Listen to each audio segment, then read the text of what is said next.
My ex is getting married, but he doesn't know I'm the one planning his wedding. 5 years ago, my ex's parents told me I'd never be good enough for their son, and now here they were, sitting across from me, asking me to be their family's wedding coordinator. I laughed at first and simply gestured toward the door. I think you should find another planner. My ex's mom, Kathy, slid a blank check across the desk. I don't think you understand. Our budget is unlimited, and we know your business is struggling. This is practically charity. Don't poor people love charity? Her husband smiled. What's your company motto? We don't say no to your dreams, he smirked. And our dream, Kathy added slowly, is for you to plan the perfect society wedding for our son. If you refuse us, well, you'll find out that shutting down a small business is pretty easy. They pushed a contract forward with the NDA clause highlighted. I prepared myself for everything that first meeting. Everything except for Logan's shocked face when he walked in and saw me. His fiancée, Angela, walked over, already gushing about how excited she was to get married. You come highly recommended. His parents said you were the best. Yeah, the best, Logan said sarcastically, his jaw tight from both hurt and rage. I kept my voice professional. Let's discuss your vision for the wedding. For 2 hours, I took notes while Logan's eyes burned holes through me. When Angela stepped out to take a call, Logan pressed, "Why are you here? Why are you doing this?" I couldn't tell him the truth. The NDA was clear. It's my job. Logan laughed. Your job? What a load of BS. You've already hurt me once, and now you're here to ruin my chance at happiness? I pressed my lips together and shook my head. No, your wedding will be perfect. I promise. But it wasn't easy. Each time we settled on certain details for the wedding, his parents would call me adding to the request. Our dream is for peonies to be sprinkled everywhere. My favorite flower. The one I'd carried in my hands when Logan proposed. Our dream is for you to wear your old blue dress to the wedding. The dress I'd worn the day I'd met his parents. Each request was a knife twist, but I smiled and wrote them down, staying true to the motto, we don't say no to your dreams. But what they didn't realize was that the more things they coldly added, the more Logan started piecing things together. Then 2 weeks before the wedding, he confronted his parents. You hired her, didn't you? His voice shook. We're helping her, Kathy said calmly, showing her what she missed out on, what she wasn't allowed to have. It's just closure, sweetie. You're sick, he breathed. Sick? His dad laughed. Oh, please. We've given you the perfect life. Money, career, even a fiancé who actually suits you. Logan stormed out and found me in the hallway. Tell me they forced you. Tell me you didn't choose this. But I kept my mouth shut. If you can't tell me that, then at least tell me why you left me 5 years ago. Was it them? Did my parents say something to you? I met his eyes with the same hurt expression. It doesn't matter anymore. The rehearsal dinner was at the country club his parents belonged to. The same one where they'd told me I didn't belong 5 years ago. Kathy cornered me before dinner. Give a toast tonight to the happy couple. She grinned, but at this point I was immune to their cruelty. Real love, I said, looking directly at Logan, doesn't need anyone's approval. Real love is worth fighting for, even when the whole world tells you you're not enough. So to the happy couple. Congratulations on finding real love. I meant each word with all my heart. After dinner, Logan found me on the terrace. I never stopped loving you, he said. I quickly covered his mouth with my hands, shaking my head at him. No, Logan, we're 5 years too late. If I get married tomorrow, my parents win, he argued. But if we try again, they lose. And we win. Don't you want to win? To get back at them? I didn't answer. I just walked away. The wedding day was perfect. Every peony in place.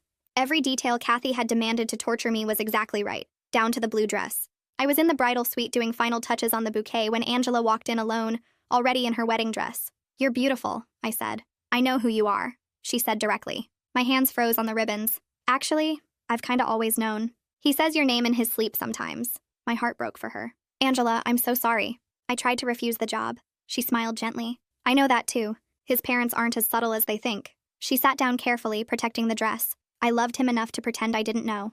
To pretend those peonies were my choice. He loves you, I tried telling her. She looked at me in the mirror. But you loved him enough to let him go. To build this whole business on a motto about not saying no to dreams because they said no to yours. Tears began sliding down her perfect makeup. They hired you to hurt you. To make you watch him marry someone they chose. But I'm hurt too. She turned to face me directly. Are you going to take my husband away from me? I met Angela's eyes in the mirror and picked my words like I was walking through a minefield. The NDA sat in my mind like a wall I couldn't climb over. I couldn't trash the family or tell her they forced me into this job, but I could give her something. I won't take your husband away from you today, I said quietly, keeping my voice level even though my chest felt like it was squeezed in a vice. But you deserve to make this choice with open eyes, not blind ones. My hands went back to the ribbons on her bouquet, giving me something to do while the weight of what I'd just said hung between us. Angela's hands shook a little as she reached up to adjust her veil. The fabric slipped through her fingers twice before she got it right. She turned to face me directly, her makeup perfect except for those tears that kept threatening to spill over. Is there anything I absolutely need to know before I walk down that aisle? She asked. Her voice was steady, but I could hear the fear underneath. I wanted to tell her everything. About 5 years ago. About the threats. About why I really left Logan. But the NDA was clear and they'd destroy my business in a heartbeat. So I deflected the best way I could. Powerful people sometimes play games with other people's lives, I said, watching her face carefully to see if she understood. They move pieces around like we're all part of their plan. Angela's eyes got wider and then narrowed as she processed what I was saying. She nodded slowly, understanding way more than the actual words I'd given her. The words came out before I could stop them. I loved Logan once. My voice cracked a little on his name. Part of me probably always will. I set down the bouquet and looked at her straight on because she deserved that much honesty. But I won't act on those feelings during your moment. This day is yours, not mine. The confession hung in the air between us like smoke. Angela's whole face changed. The guarded look melted into something that looked almost like respect, which I definitely hadn't expected. "Thank you for telling me that much," she whispered. Then she did something that completely threw me. She pulled out her phone and started scrolling through her emails. "Look at this," she said, turning the screen toward me. The emails were from 3 months ago. Kathy's name was right there at the top. I read through them quickly, my heart picking up speed with each line. Kathy had specified peonies everywhere, explained they were a family tradition that meant so much to Logan. Except Angela knew they weren't. She'd asked Logan's grandmother about it and got a confused look in return. "I've been collecting evidence," Angela said softly. "I knew something was wrong, but I loved him enough to pretend I didn't see it." She looked at me with this sad, knowing expression. "Can you keep the wedding timeline flexible? I need time to think." My respect for her shot way up in that moment. She'd been 3 steps ahead this whole time, quietly gathering proof while everyone thought she was just a sweet, naive bride. I nodded fast. "I'll build in every buffer I can. You'll have the time you need." A knock on the door made us both jump. Angela quickly put her phone away and I grabbed the bouquet again, trying to look busy and professional. The door opened and Logan walked in. His face was carefully calm, but his eyes were doing that desperate searching thing, looking at me with questions he couldn't ask out loud. The 3 of us just stood there for what felt like forever, but was probably only 30 seconds. Everyone was performing calm while tension crackled under the surface like electricity before a storm. It was the most uncomfortable triangle I'd ever been part of. Angela reached for Logan's hand and squeezed it. He squeezed back, but his eyes kept sliding over to me, then back to her, then to me again. I couldn't take it anymore. "I need to check on the ceremony setup," I said, keeping my voice professional and steady. I slipped past them and into the corridor, my hands shaking now that I was alone. I found Bree near the ballroom entrance, clipboard in hand, looking calm and capable like always. "Hold it, Prelude B," I said quietly. It was our contingency code, the one we'd set up for emergencies when we needed to extend the timeline without making it obvious. She didn't ask questions, just nodded and pulled out her phone. Within seconds, she was texting the musicians and photographer with the adjusted cues. My hands were still shaking, but I kept my voice professional as I confirmed the changes with her. Before I could catch my breath, Kathy appeared at my coordinator's desk near the ballroom. She moved fast for someone in heels that expensive. "We need changes to the photo display," she said, her voice sharp. She pointed to the boards I'd set up with engagement photos. "Add the ones from the garden party and the sailing trip." My stomach dropped. Those weren't random photos. The garden party was where Logan first told me he loved me. The sailing trip was our last vacation together before his parents destroyed everything. Edward appeared beside her like they'd planned this ambush. "Just remember the penalty clauses in our contract," he said casually, like he was talking about the weather. It would be so easy to shut down a small business. One call to the right people. The familiar sting of their cruelty hit me, but something was different this time. Instead of making me want to cry or give up, I felt it transform into something cold and focused. I'd spent 5 years building myself back up from what they did to me. I wasn't that scared girl anymore. "I'll make the changes," I said evenly. They walked away looking satisfied, and I immediately headed for a service hallway where I could make a private call. Miranda answered on the second ring. "I need to know the exact boundaries of the NDA," I said, keeping my voice low. "What legally counts as disparagement?" She was quiet for a second, probably pulling up the contract on her computer. "You can't make false accusations or reveal confidential family information," she explained. "But past events that happened to you personally aren't covered by the current agreement. Your own experiences are yours to share." Relief flooded through me, even though I was still trapped by their threats about destroying my business. At least I had some room to maneuver. I thanked her and hung up just as Nelson, the florist, came around the corner looking stressed. "We have a problem with part of the peony delivery," he said. "There's a delay with the supplier. I'm proposing substitutions that will look identical to guests, but I need your approval." I approved his backup plan immediately, grateful for a problem I could actually solve. The logistics helped me breathe. This was something concrete, something I could fix with a simple decision instead of all the emotional landmines everywhere else. Nelson nodded and headed back to the loading dock. I was making my way back toward the ceremony space when Logan caught me alone in a quiet hallway. He grabbed my arm gently, not hard, but urgent. "Please," he said, and his voice cracked. "Tell me the truth about why you left 5 years ago." 5 years of hurt and confusion were written all over his face. I wanted to tell him everything right there. About his parents cornering me at this exact country club, threatening my scholarship, my family's reputation, everything I had unless I disappeared. But not here. Not now. Not when he was supposed to be getting married in less than an hour. After, I promised him, my voice firm even though my heart was breaking at the pain in his eyes. We'll have that conversation after the event is over. After, I repeated, pulling my arm back gently. He stood there looking lost, and I walked away before I could change my mind and tell him everything. I headed back toward the main ballroom, checking my phone for the timeline and pushing down the ache in my chest. The ceremony was supposed to start in 90 minutes, and I had 100 details to confirm before guests started arriving. I spotted Bree near the entrance coordinating with the venue staff, and gave her a quick nod before turning down the corridor toward the bridal suite. I needed to check on Angela one more time, make sure her makeup was holding up after those tears. The door was slightly open when I got there, and I knocked softly before stepping inside. Angela was sitting at the vanity again, but this time she had a small white card in her hand, and was writing something with careful, deliberate strokes. Her handwriting was neat and precise even though her hand shook slightly. I watched her finish whatever she was writing, then fold the card once and slide it into a cream-colored envelope. She sealed it carefully, pressing the flap down with her thumb, then turned to look at me directly. Her eyes were clear now, makeup fixed, but something had shifted in her expression. She held out the envelope and I took it automatically, feeling the weight of expensive paper stock between my fingers. She told me to deliver it only if needed, her voice steady and calm, and I understood immediately what she meant even though she didn't explain further. The trust in that gesture settled on my shoulders like a physical thing, and I tucked the envelope carefully into my portfolio between my timeline sheets and vendor contact list. Her composure impressed me because she was clearly preparing for multiple possible outcomes, thinking through scenarios and backup plans while most brides would be falling apart. I promised her I'd keep it safe, and she nodded once, then stood up and smoothed down her dress with both hands. She asked me to give her 5 more minutes alone, and I agreed, backing out of the suite and closing the door softly behind me. The ballroom was starting to fill with early arrivals when I got back to the main space,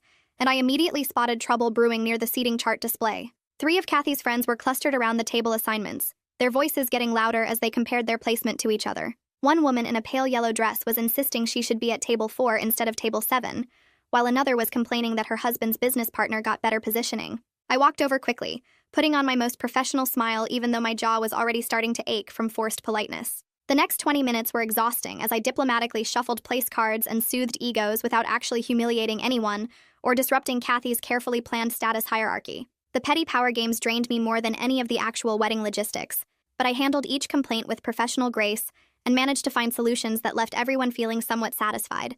By the time I got everyone seated where they wanted to be, or at least convinced them their new spots were actually better, my face hurt from smiling and my feet were killing me in these heels. I made a mental note to add an extra fee to my invoice for managing difficult guests, because this level of hand-holding was beyond normal coordination work. Bree found me near the gift table and pulled me aside, her phone already out and angled toward me. She showed me the screen where social media posts were popping up from society gossipers and wedding bloggers, all gushing about the fairy tale peony wedding and speculating about the planner's creative vision. Someone had posted photos of the ceremony space with the white chairs and pink arrangements, calling it dreamy and romantic. Another post was analyzing the color palette and predicting this would be the wedding of the season. The online attention made my stomach twist with nerves because it meant more scrutiny on every single detail, more eyes watching for any mistake that Kathy could use as ammunition against me later.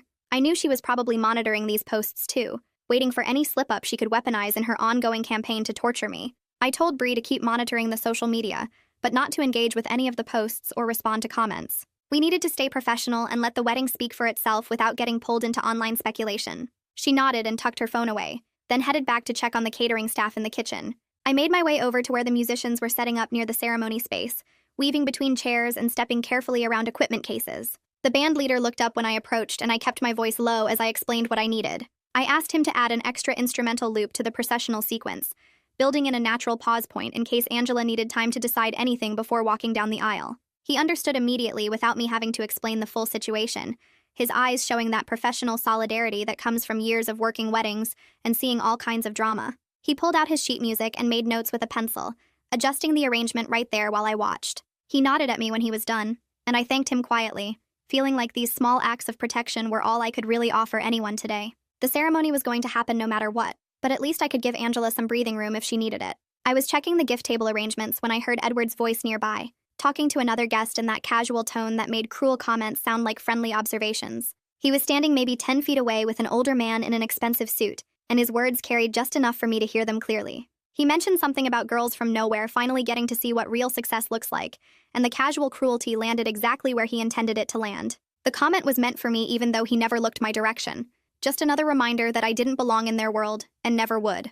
I filed the remark away in my memory, keeping my expression completely neutral while rage simmered underneath my professional mask. One day these comments might matter, but today wasn't that day. Today I had a job to do, and letting Edward get under my skin would only give him more satisfaction. I turned away and headed back toward the bridal suite, checking my watch and seeing we were down to 5 minutes before the processional was supposed to start. Angela was standing by the window when I walked in, her veil already in place and her bouquet resting on the vanity. She turned when she heard me and asked me directly what it felt like to leave someone I loved all those years ago. The question caught me off guard, but I answered honestly, telling her it was lonely and devastating, not noble or empowering like people sometimes made it sound in movies or books. Leaving Logan had torn me apart, and I spent months barely functioning, building my business mostly because I needed something to focus on besides the pain. She absorbed my answer silently, her eyes going distant as she processed what I'd shared with her. I watched her face change as she thought through whatever decision she was wrestling with, and after a long moment she thanked me for being honest with her. I saw her squaring her shoulders with new resolve, that same composure from earlier settling back over her features. She picked up her bouquet and I helped her adjust her veil one final time.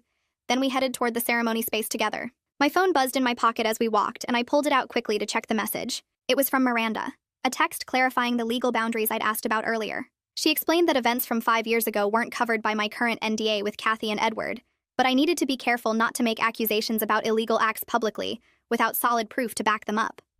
The legal distinction gave me a thread of hope, even though I was still boxed in by their threats about destroying my business if I stepped out of line. I took a screenshot of her message and tucked my phone away, feeling slightly less powerless than I had an hour ago. At least I knew where the boundaries were now, even if I wasn't sure yet how to use that information.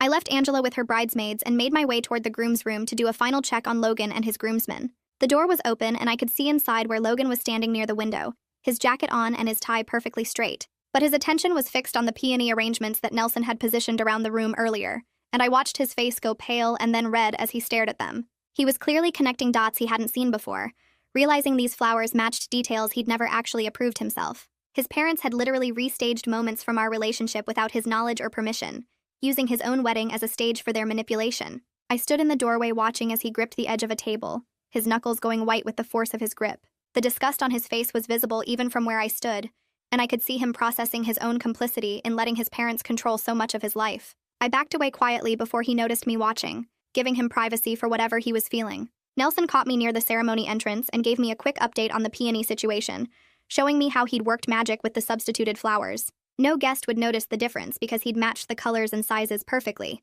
positioning arrangements throughout the venue exactly where they were supposed to be. I signed his revised delivery acknowledgement form, grateful for his professionalism and discretion throughout this whole mess. The small victory of solving this problem without any drama felt significant, amid all the emotional chaos swirling around everyone today. At least the flowers looked perfect, even if everything else was falling apart. Kathy appeared beside me suddenly, her voice sharp as she gave me new instructions about positioning myself conspicuously in my blue dress during the ceremony, where guests could see me clearly. She wanted me visible, wanted everyone to see me watching Logan marry someone else, one final twist of the knife she'd been turning all day. But I countered immediately with a logistical excuse about needing to monitor the musicians from backstage, explaining that someone had to cue the processional timing and manage any technical issues that came up. She narrowed her eyes at me, clearly suspicious of my reasoning, but she couldn't argue with the operational logic without admitting she just wanted to humiliate me publicly. I escaped to my coordinator's position near the sound booth, and inside I was celebrating this tiny rebellion, even as I maintained perfect compliance on the surface with everything else she'd demanded. Bree appeared at my elbow moments later with her phone clutched tight in her hand, and her face looked serious in a way that made my stomach drop. She pulled me further behind the sound booth where guests couldn't see us, and pressed play on a voicemail recording without saying anything first. Kathy's voice came through the speaker crystal clear and cold as ice. She was threatening to end my company completely if I didn't follow every single instruction perfectly, and her tone made it obvious she meant every word. Bree had already timestamped the recording and backed it up to 3 different locations before showing me, and I watched her fingers move across her phone screen with practiced efficiency. The documentation felt like armor settling over my shoulders, even though I wasn't sure yet how to actually use it against them. I squeezed Bree's arm in thanks, and she nodded once before heading back to her position near the guest entrance. My hands shook slightly as I pulled out my own phone and opened my text thread with Miranda. I typed quickly about the threatening voicemail and hit send before I could second-guess myself. Her response came back within 2 minutes, telling me to preserve all communications, but warning me not to trigger defamation claims by going public without a clear strategy first. Her steady legal guidance felt like a lifeline when part of me just wanted to rage or panic or both at once. I forwarded her the audio file and felt slightly less powerless than I had 5 minutes ago. The processional music started right on cue, and I shifted my focus back to my coordinator position near the sound booth. Logan stood at the altar scanning the assembled guests like he was looking for an escape route that didn't exist. His discomfort was visible to anyone paying real attention, and I saw several guests in the back rows exchange concerned glances with each other.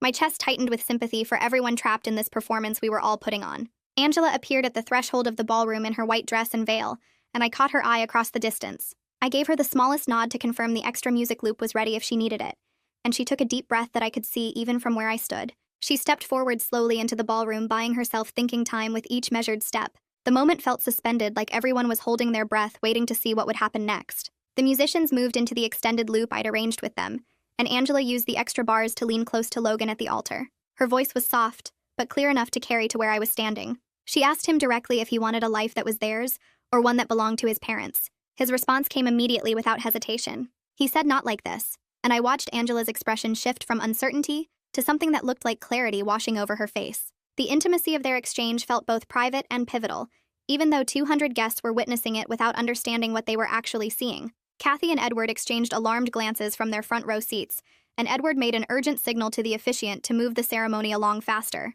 I held firm on the timeline buffer I'd built in, and signaled the musicians to continue the loop until Angela gave me the sign she was ready. My small act of controlled defiance felt enormous in my chest, like I was finally pushing back against their manipulation in a way that mattered. Angela turned slightly and made direct eye contact with me across the ballroom. She extended her hand in a small gesture, requesting the envelope she'd given me earlier in the bridal suite. I walked it down the side aisle as quietly and carefully as possible and placed it directly in her hand before retreating back to my position. Trust passed between us without any words needed to explain what was happening. Logan whispered something to Angela that I couldn't hear from my distance, but his body language screamed desperation in every tense line. He needed truth or he couldn't go through with this ceremony, and that much was obvious. Angela touched his face gently with her free hand, and I saw her lips form the words after this, as she referenced the envelope she was now holding. The ultimatum wasn't manipulation on her part, but pain demanding honesty before moving forward. My mind drifted during the extended music to 5 years ago in this exact same country club. I could see myself standing in a private room while Kathy and Edward told me I'd ruin Logan's future if I didn't disappear. They threatened to call my scholarship board and spread rumors about my family if I stayed with their son. The memory was so vivid I could smell Kathy's heavy perfume and feel the leather chair beneath my shaking hands. That conversation had destroyed me and built me in equal measure over the past 5 years. Angela straightened her spine and composed her expression into something that looked almost peaceful. She nodded to the officiant that she was ready to continue the processional, and walked forward with measured steps. She'd bought herself the thinking time she needed, but hadn't finalized her decision yet about what came next. The poise she maintained while being internally torn apart was remarkable to witness. The officiant began the ceremony with traditional words about love and commitment, and when he turned to Logan for the vows, I watched Logan's mouth open and then close again without sound. His eyes scanned the assembled guests like he was looking for permission, or maybe an escape route, and the silence stretched for 3 full seconds before he managed to speak the words about forsaking all others. His voice cracked on the word forsaking, and I immediately signaled the string quartet to extend their gentle underscoring, giving him cover while he collected himself. The musicians smoothly looped into an extra 8 bars without missing a beat, and I saw the lead violinist nod at me in understanding. Every second felt like walking on glass that might shatter at any moment, and I kept my hand poised near my phone in case I needed to signal another extension. Logan finally pushed through the rest of his vows with his jaw tight and his hands trembling slightly as he held Angela's, and when he finished the traditional words, his whole body sagged with relief or maybe exhaustion. The guests shifted in their seats, some looking concerned and others clearly thinking this was just normal wedding nerves, and Kathy's expression from the front row was frozen in a smile that didn't reach her eyes. Angela spoke her vows next in the standard format the officiant had provided, but her voice shook in a way that could have been read as overwhelming joy or barely contained grief depending on what you were looking for. She looked directly at Kathy and Edward for a long moment, then turned her gaze to where I stood at the side of the ballroom, and finally settled on Logan with an expression I couldn't decode even though I was watching closely. Her face showed something between determination and surrender, hope and resignation, and the ambiguity kept everyone in the room suspended in uncertainty about what was actually happening. She stumbled slightly over the words about honoring and cherishing, catching herself and starting the phrase again with more firmness, and I noticed her hands gripping Logan's tighter than seemed natural for a joyful moment. The guests leaned forward slightly in their chairs, sensing something was off but unable to pinpoint exactly what, and I saw several people exchange confused glances. When Angela finished her vows, she didn't smile the way brides usually do in that moment. She just nodded once at Logan like they'd completed a difficult negotiation. The officiant moved through the ring exchange and the unity candle lighting, and then he reached the moment I'd been dreading since we started planning this event. His voice took on the formal tone required for the traditional question about objections, asking if anyone present knew any reason why these two should not be joined in marriage. Kathy's hand tightened visibly on her clutch purse. her knuckles going white as she gripped the leather, and her whole posture screamed a dare at anyone who might consider speaking up. Edward placed his hand over hers in what looked like a comforting gesture, but I could see from my angle that he was actually holding her arm down, preventing any sudden movements. The silence stretched for 5 full seconds, while 200 guests held their collective breath, and I counted each second in my head, while my own breathing felt impossible. No one spoke, but the charged atmosphere in that ballroom said everything that voices couldn't, and I watched Logan's shoulders tense as if he was half expecting someone to interrupt. The officiant waited the customary pause and then moved forward with the ceremony, and the release of tension was almost audible, even though no one actually exhaled loudly. The ceremony concluded without further incident as the officiant pronounced them married, and I immediately directed the recessional music to begin, while my mind raced ahead to the inevitable fallout waiting for us. Relief that we'd gotten through the ceremony without a dramatic scene mixed with hollow dread about what came next, and I felt both emotions sitting heavy in my chest as I watched Logan and Angela walk back down the aisle together. I guided guests toward the cocktail hour location with practiced hand gestures and quiet words to the ushers, my autopilot professionalism taking over while my heart pounded. The photographer moved to follow the couple, but I intercepted him smoothly, redirecting him toward the cocktail hour space to capture candid guest moments instead. Bree appeared at my elbow without me calling her, reading my expression, and immediately understanding that the couple needed privacy, and together we created a buffer zone between the anteroom where they'd disappeared and the rest of the event. In the private anteroom off the ballroom, I watched through the slightly open door as Angela pulled the envelope from somewhere in her dress and handed it to Logan with steady hands. He opened it slowly, his fingers fumbling with the seal, and I caught a glimpse of the words "borrowed dreams" and "we need to pause" written in Angela's neat handwriting before he angled the card away from my view. His face crumbled for just a moment, all the tension and confusion and hurt showing clearly, and then something shifted, and his expression hardened into determination as he looked at Angela with new understanding. She was asking him to postpone signing the actual marriage license, to pause before making this legal and permanent, and I saw him nodding agreement even as tears gathered in his eyes. They stood facing each other in that small room surrounded by extra chairs and coat racks, having the most important conversation of their lives in a space meant for storage, and the intimacy of it made me feel like I was intruding even though I needed to be nearby. Logan emerged from the anteroom 3 minutes later and pulled me into an empty service corridor before I could redirect him toward the reception, his hand tight on my arm but not painful. He asked me point blank about 5 years ago, his voice raw and desperate, wanting to know if his parents had forced me to leave him. I looked at his face and saw 5 years of confusion and hurt and anger all mixed together, and I made the decision to finally tell him the truth. The words came out quietly, but clearly as I explained how his parents had threatened my scholarship, how they'd promised to spread rumors about my family, how they'd told me I would destroy his future if I didn't disappear from his life completely. Everything I'd kept trapped inside for 5 years spilled out in that dim corridor, and I watched his face go through shock and rage and devastation in the space of seconds. His whole body went rigid, and then seemed to collapse inward, and he braced one hand against the wall like he needed physical support to process what I was telling him. Angela appeared behind Logan in the corridor, and I realized with a jolt that she'd heard at least the end of my explanation about the threats and manipulation. Tears were sliding down her carefully made-up face, leaving tracks through her foundation, but her composure remained intact in a way that impressed me deeply. She looked at me with something that resembled respect and maybe gratitude, and she thanked me for telling the truth here in private instead of creating a scene at the altar where everyone could watch. Her grace in this moment of personal grief was stunning, and I felt a wave of empathy for this woman who'd walked into this situation without fully understanding what she was stepping into. She reached out and touched Logan's shoulder gently, and he turned to face her with an expression that held both apology and resolve. Logan's voice was steady, but final when he told Angela he couldn't sign the marriage license while still under his parents' control, that he needed to establish real boundaries with them before he could make any permanent commitments to anyone. Angela nodded slowly, processing his words, and then she whispered 2 words that seemed to cost her everything. She said then don't with sad understanding, giving him permission to walk away from the legal binding they'd just performed ceremonially, and I watched 2 people choose painful honesty over comfortable performance. The decision was devastating and brave in equal measure, and I felt my own eyes burning with tears I couldn't let fall while I was still on duty. They stood there looking at each other for a long moment, and something passed between them that felt like mutual respect and shared grief for what they'd almost done. I shifted immediately into problem-solving mode because that's what my brain does when emotions threaten to overwhelm me, and I started outlining a plan to pivot the reception into a postponement announcement.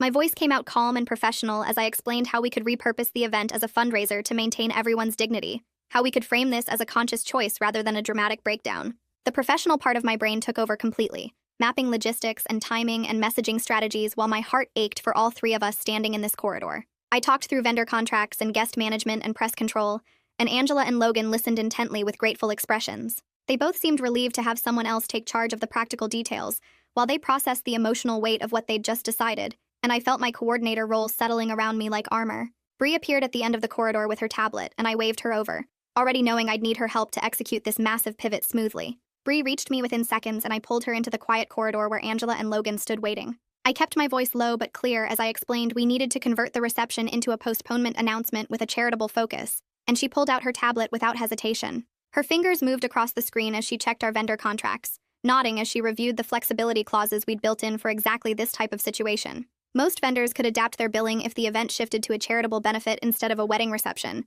she confirmed, and Nelson could relabel the floral arrangements for whatever new purpose we chose. The band could adjust their playlist away from romantic wedding music to something more appropriate for a fundraiser, and the venue staff could help us repurpose the signage and escort cards. The collective energy of problem-solving helped everyone focus on practical action instead of drowning in emotion, and I watched Angela's shoulders relax slightly as logistics replaced panic. I fired off an urgent text to Miranda explaining the situation in careful language, asking for guidance on announcement wording that wouldn't breach the NDA or open us to claims from Kathy and Edward. My phone buzzed within 3 minutes with her response, and I felt relief wash through me as I read her precise legal advice about framing the change as the couple's choice, rather than any failure or wrongdoing. She suggested specific phrases that avoided disparaging the family while maintaining everyone's dignity, and I screenshot her entire message before forwarding it to Angela so she could review the suggested wording. The legal backup gave me confidence as I prepared to face Kathy and Edward with this new plan, knowing we had documentation protecting our position. We started moving toward the ballroom to begin coordinating with the venue manager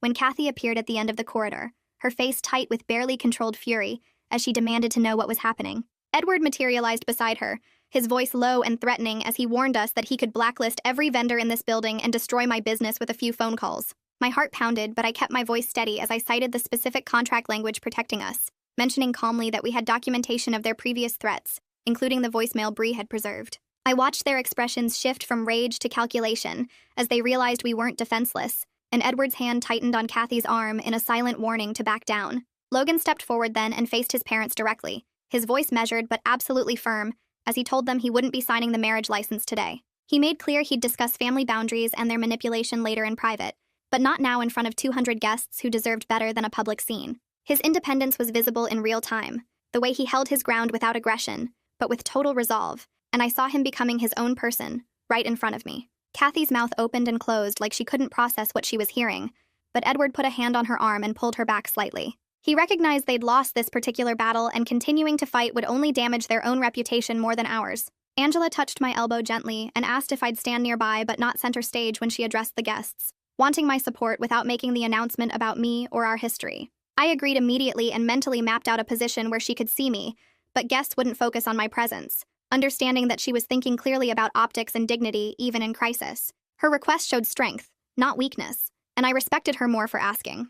Bree moved into action with impressive speed, pulling the venue manager aside and explaining the program changes while I texted Nelson about the floral arrangement adjustments we'd need. The venue staff scattered to their stations, reprinting escort cards and updating signage while the band leader reviewed his adjusted playlist with Bree's guidance. I watched my team execute this massive pivot with professional excellence, their competence cutting through my anxiety like a knife. We were making this work despite everything, and pride swelled in my chest even as my hands shook slightly. Nelson appeared from the ballroom with his assistant, both of them carrying boxes of new arrangement cards, and he worked quickly to swap out the wedding labels. Angela selected the charity on the spot, choosing a scholarship fund for first-generation college students, and the symbolism wasn't lost on me as I helped Nelson position the updated cards. She glanced my way with clear intention as she made the choice, and I felt the shift from spectacle to purpose happening in real time. My phone chimed with an email from Miranda containing a brief contract addendum that documented the event's change in purpose and confirmed payment protections for all vendors, plus my full planning fee. The legal backup bolstered my calm as I prepared to manage the public announcement,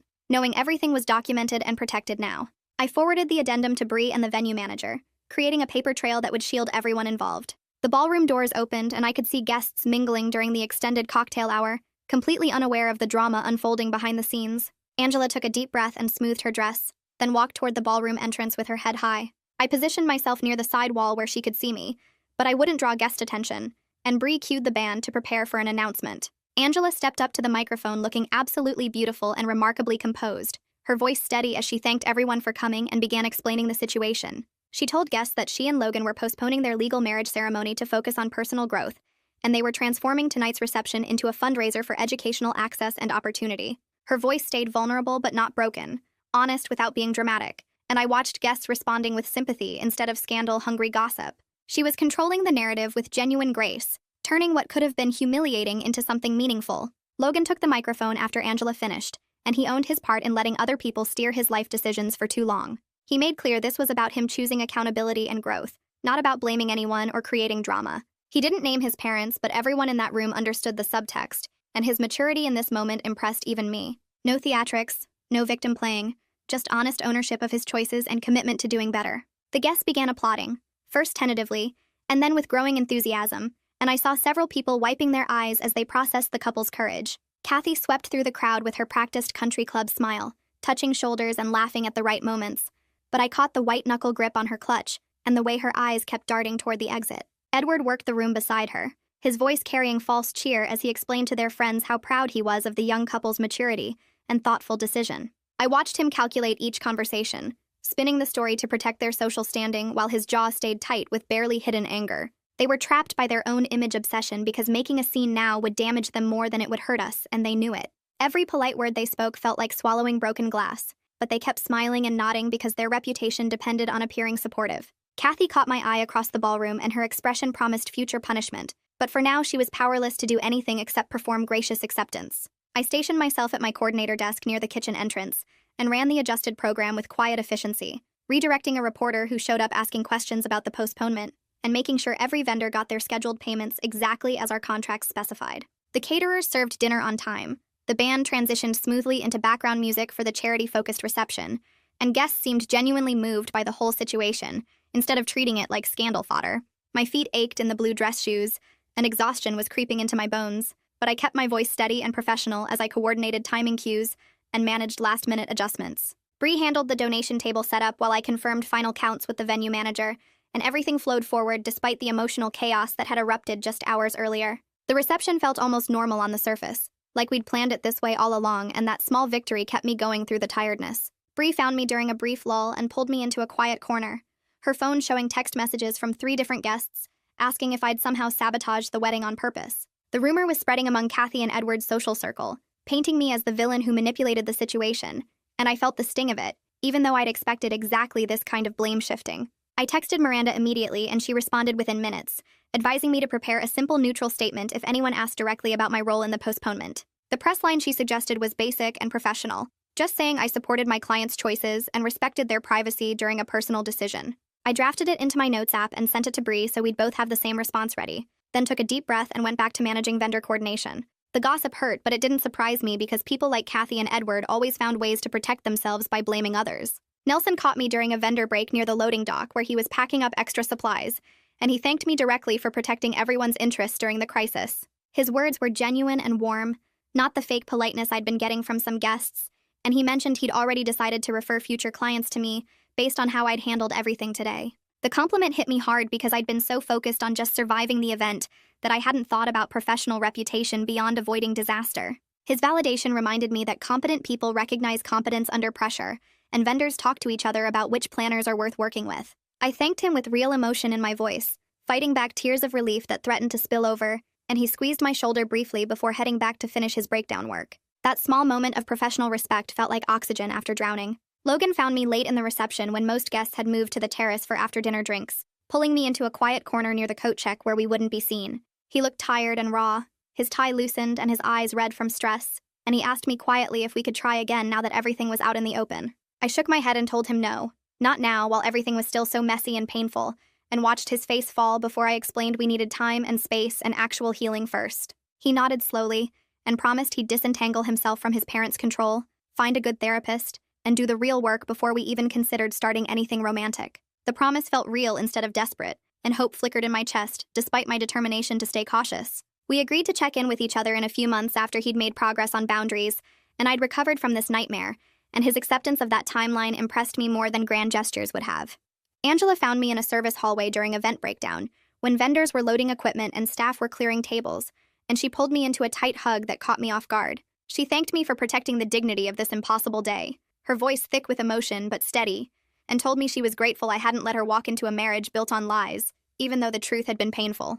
I hugged her back and told her she'd been incredibly brave, and we stood there for a moment just holding each other up. Mutual respect flowed between us without needing many words, because we were two women who'd protected each other when it mattered most, choosing honesty over comfortable pretending. She pulled back and wiped her eyes carefully, then smiled at me with real warmth before heading back to finish saying goodbye to guests. The brief connection felt meaningful in a way that surprised me. The next morning, I woke up to an email from Miranda with a draft settlement addendum attached, and I read through it twice to make sure I understood every clause. She'd secured my full payment with no deductions or penalties, added mutual non-disparagement language that bound Kathy and Edward just as much as it bound me, and released me from the most restrictive NDA clauses that had been choking me for months. The legal protection felt like armor wrapping around me as I read each carefully worded paragraph, and relief washed through my whole body when I saw their attorney's signature at the bottom, confirming they'd already agreed to the terms. Miranda's note explained they'd signed quickly because refusing would have required explaining their coercive tactics to their lawyer, and they'd chosen to cut their losses instead. I was finally legally protected and free from their worst threats. Over the next 48 hours, I heard through Miranda that Kathy was attempting to control the narrative through her social contacts, making phone calls and sending carefully worded emails to shape how people understood the postponement. But Edward counseled her to maintain a low profile because pushing too hard would risk someone discovering their manipulation tactics and threats, and they were more afraid of exposure than they were angry about losing control. The gossip died down faster than I'd expected, as other society drama captured people's attention, and Kathy's attempts to paint me as a villain mostly fizzled out. Miranda confirmed that they were effectively contained by their own fear, trapped by the documentation we had of their coercion, and unable to attack me without risking everything. Their power over me was finally broken. Several vendors posted positive reviews over the following week praising my professionalism during a difficult situation, and I watched my business inquiry emails tick up modestly as word spread through professional networks. The boost wasn't dramatic or life-changing, but it was real and earned through competence instead of connections, and I felt cautious optimism about my company's future for the first time in months. Bree and I celebrated the small victory with takeout in my office, reviewing the new client inquiries and talking about how we'd handle the next few months. My business wasn't saved overnight, but it wasn't dying anymore either, and that felt like enough. Logan moved into a small apartment across town within the week and started weekly therapy sessions with a counselor who specialized in family systems and boundaries. He texted Angela a long message thanking her for her grace and promising to give her all the space she needed. And he sent me one brief text saying he was doing the work to become someone worthy of a real relationship, instead of a controlled performance. The message was simple and honest without any dramatic declarations or promises he couldn't keep, and his quiet accountability impressed me more than grand romantic gestures would have. He was choosing to be lonely and do the hard work instead of rushing into anything, and that made me believe he might actually change. Over the next week, Angela started handling the practical stuff that comes after calling off a wedding. She returned all the rented items to the vendors, canceled the honeymoon reservations, and emailed everyone who needed to know the wedding wasn't happening legally, even though the reception had gone forward as a fundraiser. I helped her coordinate the return of the leftover wedding favors to the scholarship charity we'd supported at the reception, loading boxes into my car and driving them to the nonprofit's office downtown. Angela took 2 full weeks off work, telling her boss she needed time to figure out what came next in her life. Every decision she made felt solid and clear, like she was reclaiming pieces of herself she'd given away while pretending everything was fine. I watched her handle each task with quiet strength, and I genuinely admired how she was choosing self-respect over trying to salvage something broken. 4 weeks after the wedding day that wasn't really a wedding, Kathy and Edward hosted a smaller charity luncheon at the country club, using some of the leftover decorations from the reception. The event was their way of keeping up appearances and controlling the story their social circle would tell about what happened. I heard about it through Nelson, who provided fresh flowers for the tables, and he mentioned the luncheon got positive coverage in the local society pages. Kathy and Edward managed to emerge from the whole situation with their reputation mostly intact, spinning the postponement as a thoughtful pause rather than a crisis. Their ability to adapt and protect themselves reminded me they weren't cartoon villains or purely evil people, just calculating survivors who'd learned how to manage damage and maintain their social standing. They scared me less now, but I also respected their skill at self-preservation even if I hated their methods. 3 months after the wedding day, Logan texted asking if I'd meet him for coffee at a neutral cafe downtown, and I agreed because enough time had passed that I felt ready. We sat across from each other at a small table near the window, both of us awkward and careful with our words. He told me about his therapy sessions and how he was learning to set boundaries with his parents, and I shared how my business was slowly recovering. We talked honestly about maybe trying a relationship again but keeping it slow, with both of us staying in separate therapy and no official labels yet. The conversation felt strange, hopeful, and uncomfortable at the same time, like we were meeting each other fresh instead of picking up where we'd left off 5 years ago. We agreed to see each other again the following week, just coffee and talking, nothing rushed or dramatic. The desperate longing we'd both carried for years had shifted into something quieter and more cautious, a warmth that didn't demand immediate answers. That same week, 2 new clients contacted me through referrals from vendors who'd worked the wedding, and I signed both contracts after careful review. The boost to my business felt earned through competence rather than connections, and I updated my internal thinking about how I'd run my company going forward. My public motto would stay the same because it genuinely reflected my values. But privately, I'd learned I could say yes to dreams while also saying no when someone's dream required hurting me. I'd set boundaries now, protect myself, choose clients who respected me as a professional instead of seeing me as a tool for their games. Life wasn't perfect or tied up neatly, but it felt real and genuinely mine for the first time in years, built on truth instead of fear or other people's control. So yeah, that's the story. Nothing scripted, just me sharing something that stuck with me. Thanks for listening. It really feels like chatting with a buddy. Subscribe if you want to keep hanging out.